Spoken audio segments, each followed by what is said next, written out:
তেল দেওয়ার স্টাইল দেখলেই বুঝবেন। আর পাশেতে আশপাশের মানুষ বলতেছে সে তো পুরাই পাগল হয়ে গেছে।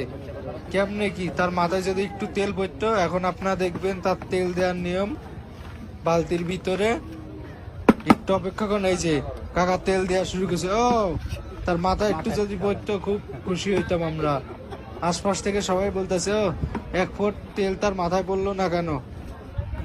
এখন তার তেল দেওয়া শেষ, তার ঘুটানো দেখে সবাই কিরাস খাচ্ছে। হ্যাঁ, যে দে লাড়াচাড়া বলে দিচ্ছে, ঘুটা হেভি লাগতেছে ঘুটা চুটা দিয়ে।